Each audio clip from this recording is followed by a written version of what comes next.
Study IQ bank and SSC, शुरुआत से सफलता तक। We will be a self identified super power. ठीक है ना, हम सेल्फ आइडेंटिफाइड ही सुपर पावर रहेंगे।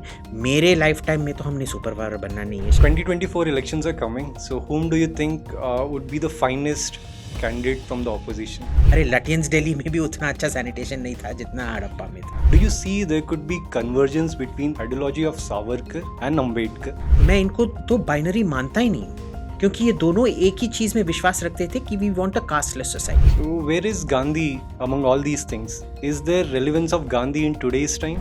हेगियोग्राफीज में you can become very big, but your actual relevance is zero. Presented a choice: Rajiv Gandhi और संजय गांधी। संजय गांधी। नमस्कार साथियों, स्टडी IQ PCS में आप सभी का बहुत बहुत स्वागत है। आज हमारे साथ स्पेशल गेस्ट अभिजीत अय्यर मित्रा जी हैं। इनके साथ हम एक क्विक क्वेश्चन एंड आंसर का राउंड करेंगे, जिस पे हम इनसे तरह तरह के सवाल पूछेंगे। And we expect Abhijit Iyer Mitra जिस स्टाइल के लिए जाने जाते हैं, जिस स्टाइल के लिए फेमस हैं, जिस स्टाइल के लिए उनकी फ़ैन फॉलोइंग है, उसी अंदाज में, उसी मिजाज में इसके जवाब देंगे। अभिजीत अय्यर मित्रा सर, आपका बहुत बहुत स्वागत है। Thank you for having me. मैं आपको थोड़ा और परेशान करूंगा। आप जितना परेशान करेंगे हमारे लिए उतना अच्छा है। So Abhijit sir, let's quickly start. Ancient time से स्टार्ट करेंगे। Of all the ancient civilisations, आपकी पसंदीदा सिविलाइजेशन कौन सी है और क्यों है? देखिए, मेरा एक कोई ये नहीं है, अलग अलग में अलग अलग चीज़ें मेरे को अच्छी लगती हैं। जो मेरे में जो तानाशाह है, उसमें मेरे को इजिप्ट का बहुत अच्छा लगता है, क्योंकि बहुत सारे बड़े बड़े मॉन्यूमेंट्स बनाए गए थे। जो मेरे अंदर जो, और उस किस्म के मॉन्यूमेंट्स और किसी ने नहीं बनाए थे।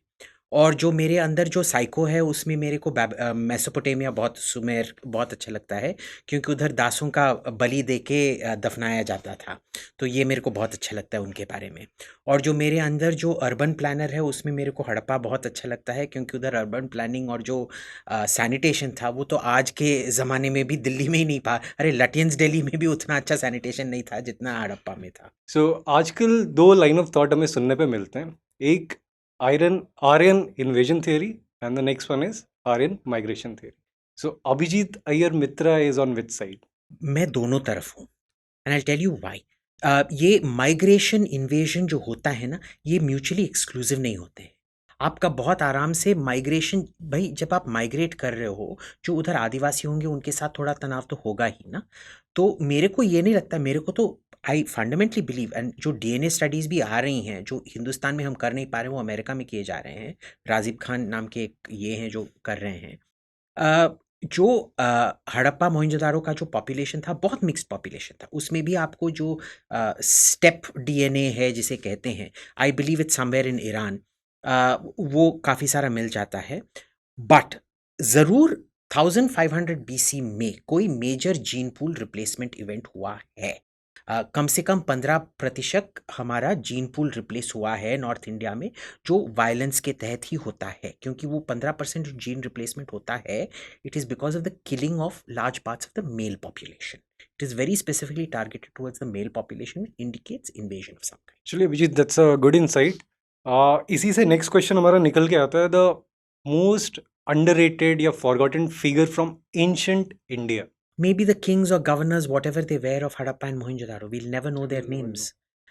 And yet, उन्होंने जो अचीव किया था, वो हम 3500 साल के बाद अचीव नहीं कर पाए। जो स्टैंडर्डाइजेशन, जो होमोजेनाइजेशन, जो हाई एंड सेंट्रलाइज्ड कंट्रोल जो था, जो सिविक डेवलपमेंट और जो अर्बन सेंस था, वो उसके बाद कभी भी नहीं है। ना ही तो मौर्यों के नीचे, ना ही तो गुप्ताओं के नीचे, ना ही तो ब्रिटिश एम्पायर, ना ही तो मुगल एम्पायर, कभी भी नहीं है। एंड अभिजीत, शायद this is our unfortunate thing that how our forefathers lived, we will never know. हम कभी जान नहीं पाएंगे वो किस तरीके से रहते थे। ओके, इसी पे नेक्स्ट क्वेश्चन है, what is the best and worst thing about the medieval as?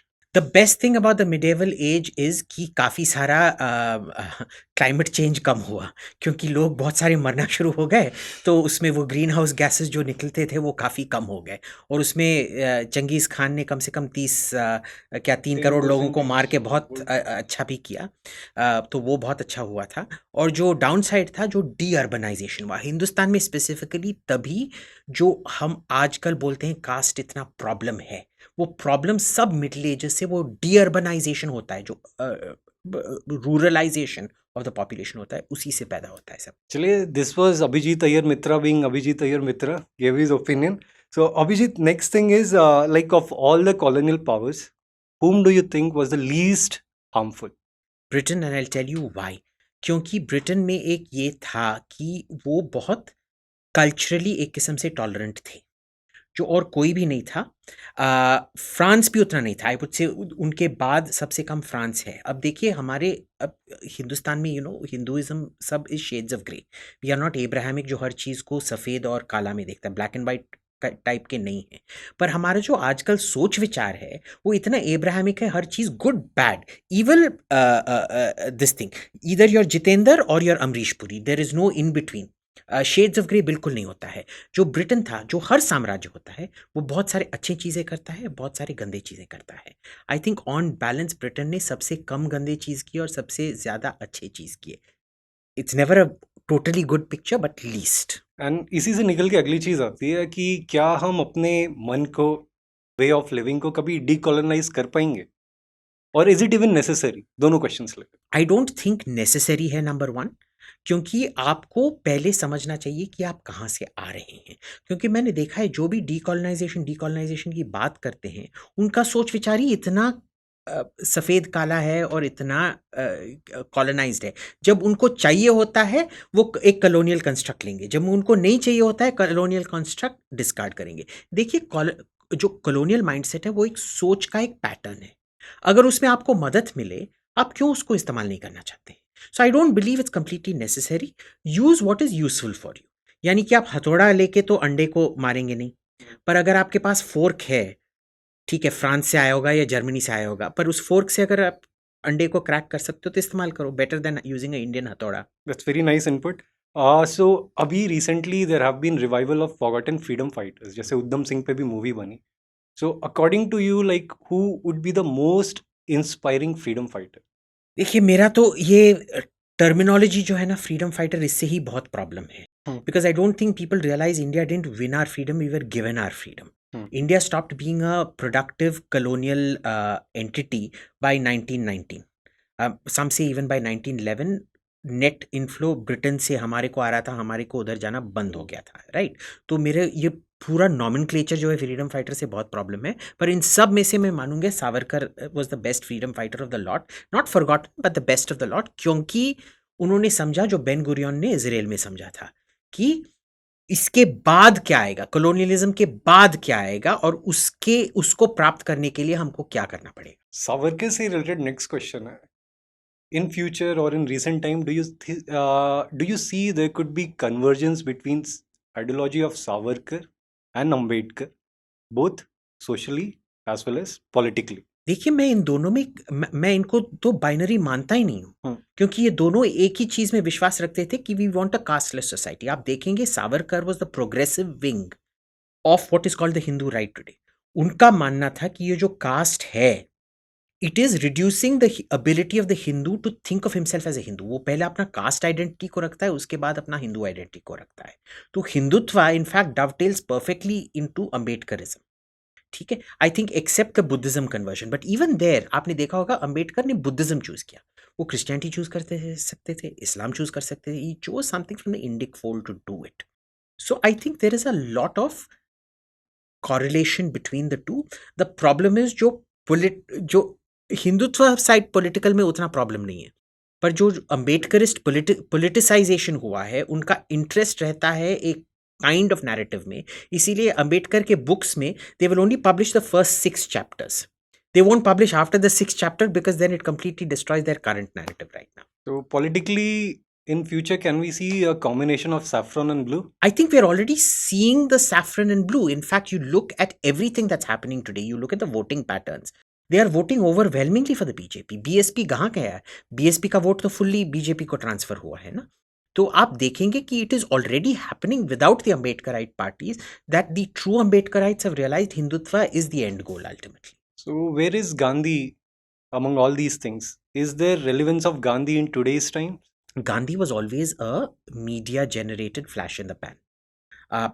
his relevance to the freedom movement was next to nothing. I think his relevance in hagiographies may you can become very big, but your actual relevance is zero. Like, Jesus Christ was nobody during the Roman Empire. He became something after his death. There's a saying that no prophet is and no genius is appreciated in his life. They're only appreciated after their death. Like Van Gogh and Mozart, they were never appreciated during their life. So I don't think he's relevant anymore, because even before he attained that cult status, the social media age has completely dented that image. So, do you think if Nathuram Godse would have not assassinated him, he would have not reached that kind of that he would have not become that kind of figure that he is? शायद नहीं. मैं समझता हूँ कि उन दिनों में क्योंकि सोशल मीडिया नहीं था, वो एक किस्म का जो स्टेट apparatus है जो आपको एकदम साधु संत की तरह बना सकता है, वो कभी भी ख़त्म नहीं हुआ होगा. तो उनको तभी भी आई थिंक उनका जो मान सम्मान था वो उसी लेवल पे रहा होगा.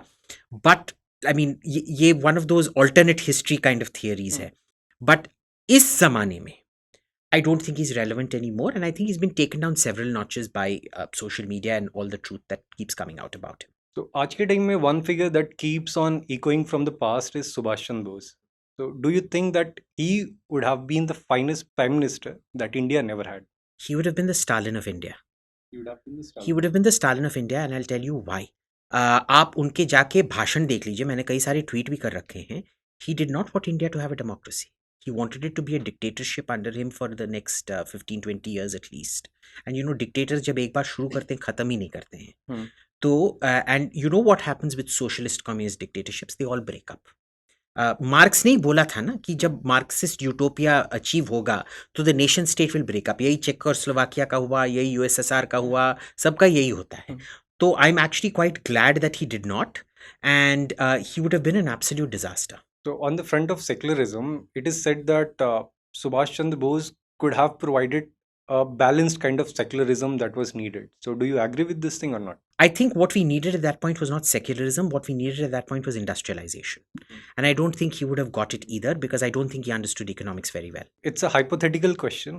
If you were to vote, if you would have voted in that time, or if you would have presented a choice, Rajiv Gandhi or Sanjay Gandhi? Sanjay Gandhi. I think Sanjay Gandhi had his heart in the right place, और उनके ideas भी ठीक थे कि industrialisation चाहिए. एक किस्म का ठीक है, थोड़ा तानाशाही माइंडसेट था, मैं मानता हूँ, पर मैं भी दिल में थोड़ा तानाशाहिस्ट ही हूँ, तो इसीलिए मैं संजय गांधी के लिए ही वोट करता. तानाशाही से एक बात आती है कि जैसे when political figures, when those in past, they give ludicrous hope to the masses. Do you think there is a possibility among the Indian masses to transition from democracy to monarchy kind of thing if somebody gives them hope, better hope? हाँ और ना. मैं मानता हूँ कि जो डेमागॉग्स होते हैं उनका हिंदुस्तान में टाइम चला गया है. पहले ये डेमागॉगरी होता था, एक किस्म से सब कुछ फॉरेन हैंड होता था. हिडन हैंड इंदिरा गांधी बोलती रहती थी ना, hidden hand and foreign hand. और फिर रोटी कपड़ा मकान. आजकल ये स्लोगन्स चलते नहीं. आप देखिए, ये सरकार सबको इलेक्ट्रिसिटी दिया है, काफ़ी सारा एजुकेशन भी दे रखा है, पर वो कभी रोटी कपड़ा मकान नहीं बोलते हैं. वो उनका थोड़ा हाई फाई लेवल का ये है. आई थिंक इंडिया बहुत अच्छे तरीके से ये डेमागॉगरी में आजकल फंस रहा नहीं है, तो ये अच्छी बात है. सो इसी से इस चीज़ को आगे बढ़ाने के लिए हम पे जो है राइटर्स होते हैं कुछ. तो दो राइटर्स की मैं बात करूँगा, एक अरुण शौरी और एक रामचंद्र गुहा. सो whom do you think have served their ideology better, and in return who was served better by the ecosystem, जिसको आजकल कहते हैं? इन बोथ केसेस मैं मानता हूँ अरुण शौरी, क्योंकि अरुण शौरी का जो डीबंक, उनके सब बुक्स आप पढ़ेंगे, उनका एक सोशली पॉलिसी रेलेवेंट एक थीम रहा है. या तो आप समझें कि वो जैसे उन्होंने कोर्ट्स के बारे में जो ये लिखा था, वो स्वामी अग्निवेश का ending bonded labour and things like that, और in terms of any of the books is written, much greater contribution. और उनको तो मंत्री ही बनाया गया था ना, उनको तो बहुत जो राइट विंग इकोसिस्टम था काफ़ी बड़ा चढ़ा के उन्होंने बात किया. ठीक है, इस सरकार ने उनको ठीक से ट्रीट नहीं किया, but till now he was treated extremely well. Ram Guha का रेलेवेंस क्या है? उन्होंने बस एक बुक लिखा है जो एनवायरनमेंट पे बहुत अच्छा बुक है, वो I would urge everybody to read it. पर उसके बाद जो भी बुक लिखा है वो एक किस्म से हेजियोग्राफी. इंडिया आफ्टर नेहरू में यार आपने एक पूरे चाइनीज पॉपुलेशन को कंसंट्रेशन कैंप में डाला है, आपने बस उसको क्या ज़ाइटगाइस्ट के इस पे ये कर दिया है, एथनिसिटी पे नाज़ियों की तरह आपने उठा के, जैसे चेहरे के वजह से, एथनिसिटी वजह से लेके देवली में जाके आपने राजस्थान डेजर्ट के बीच में सब बच्चों को, और उधर 60% बच्चे और बुढ़े थे, पता है आपको, रखा था। उसका आप ये करोगे, उनको क्या मिला है? 1-2 अवार्ड मिलते रहते हैं, वो तो मेरे को भी मिला है भाई, मैं भी आपको दिखा दूंगा ही। और वो सस्ते सस्ते वाले अवार्ड, वो ना तांबे के ये होता है और उसके ऊपर कांच का 20 रुपए का मिल जाएगा आपको रोड साइड में, ये तो मेरे को भी मिल जाएगा भाई। आज की डेट में if you have to choose one, Narendra Modi ji और Atal Bihari Vajpayee ji. Modi, and I tell you why. I मेरे को लगता है जो आर्थिक रिफॉर्म्स किया था वो शायद वाजपेयी ने ज़्यादा बेहतर सोच समझ कर किया था, पर इन द एंड आप यही प्रश्न अगर मेरे को 3-4 साल पहले पूछते तो मैं बोलता वाजपेयी जी। अब मोदी जी, पता है क्यों? क्योंकि आर्थिक रिफॉर्म्स भी बहुत अब तेजी से हो रहे हैं, और मोस्ट इंपॉर्टेंट जो पॉलिटिकल रिफॉर्म जो वाजपेयी जी नहीं कर पाए थे, जैसे प्राइवेटाइजेशन, जैसे 370 को मॉडिफाई करना, ये सब बस यही सरकार कर पाई है, and I am very grateful to them for it. 2024 elections are coming, so whom do you think would be the finest candidate from the opposition? भाई फाइनेस्ट कैंडिडेट फॉर बीजेपी, देखिए अगर राहुल गांधी तो बीजेपी के 3rd सबसे बड़े vote गेटर हैं। मोदी और अमित शाह के बाद सबसे ज़्यादा वोट राहुल गांधी ही बीजेपी को ले आते हैं। पर अब मैं क्या बोलूं, और किसी का नेशनल कोई प्लेटफॉर्म पे कुछ भी नहीं है। मैं कोई लीडर इमर्ज होगा, पर अभी तक वो इमर्ज नहीं हुआ है, ये मेरा मानना है। इसी से एक सवाल आता है कि जब कोलिशन गवर्नमेंट होती है, let us suppose there is an alternative coalition government, how good और bad it is for the states? राज्यों के लिए कोलिशन गवर्नमेंट कितनी सही या कितनी गलत हो? इसमें बहुत मिक्स्ड रिकॉर्ड रहा है, क्योंकि स्टेट्स में जो कोalition गवर्नमेंट होते हैं उसमें भ्रष्टाचार लाइक नेक्स्ट लेवल का हो जाता है। नेशनल लेवल पे जो कोalition गवर्नमेंट होते हैं तब भी भ्रष्टाचार बहुत होता है, पर वो देश के लिए अच्छा होता है, क्योंकि आप जब भी देखेंगे, जब भी कोalition गवर्नमेंट हुआ है, देश का जो ग्रोथ रेट है बहुत हाई रहा है। क्योंकि आप समझिए एक किस्म से इधर किसी कार्यकर्ता को भ्रष्ट बनाना, वो एक किस्म से वो दरवाज़ा जो खींच करता है ना, उसमें ग्रीस लगाने की तरह है, तो सब कुछ बेहतर काम करना शुरू कर जाता है। तो I support coalitions in the centre. State में हर स्टेट पे एक किस्म से निर्भर है। आजकल डिबेट चलती है कि India is going to be a super power, तो ये सुपर पावर आप किस तरीके से देखते हो? यूनाइटेड स्टेट टाइप की डोमिनेंट सुपर पावर, या जो हमारा खुद का विश्व गुरु का नैरेटिव है उस साइड पे? तो what will you prefer, India किस टाइप की सुपर पावर बने? देखिए कभी कभार I self identify as a woman, we will be a self identified super power, ठीक है ना? हम सेल्फ आइडेंटिफाइड ही सुपर पावर रहेंगे। मेरे लाइफ टाइम में तो हमने सुपर पावर बनना नहीं है, शायद आपके लाइफ टाइम में भी हमने सुपर पावर बनना नहीं है। और अगर हम सुपर पावर भी बने, I would prefer us not to, क्योंकि सुपर पावर के साथ वो स्पाइडरमैन में क्या कहावत है, with great power comes great responsibility. भाई I won't wish that responsibility on my worst end. The amount of expenditure that super power requires, ना ही तो हमारे में वो सक्षमता है, ना ही तो हमारे में वो एक्सपर्टीज है, ना ही तो हमने वो उन चीज़ों पे डेवलप किया था। आप जाके देखिए, अभी भी आप कोई भी शहर में जाएंगे, जो प्राइम प्रॉपर्टी होगा वो हमेशा अमेरिकन एम्बेसी का होगा, और वो कम से कम 100 साल पहले खरीदा गया होगा।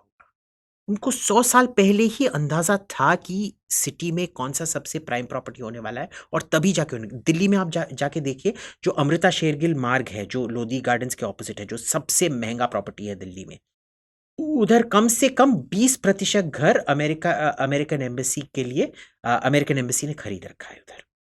उनको और हर हर हर कैपिटल में अमेरिका ने ये सोच के रखा था। हमारे में वो सोच नहीं है, और अगर हम बने भी, वो सेल्फ आइडेंटिफाइड ही रहेगा। Thank you. So what position do you see, मतलब 10 या 15 साल बाद इंडिया का पोजीशन क्या रहेगा? What it's been for the last 2,000-3,000 years, a middling power.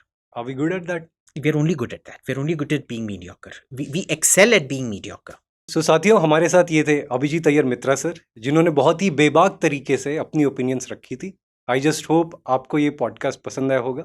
हमसे इस एपिसोड में जुड़ने के लिए आप सभी का बहुत बहुत धन्यवाद। Study IQ bank and SSC, शुरुआत से सफलता तक।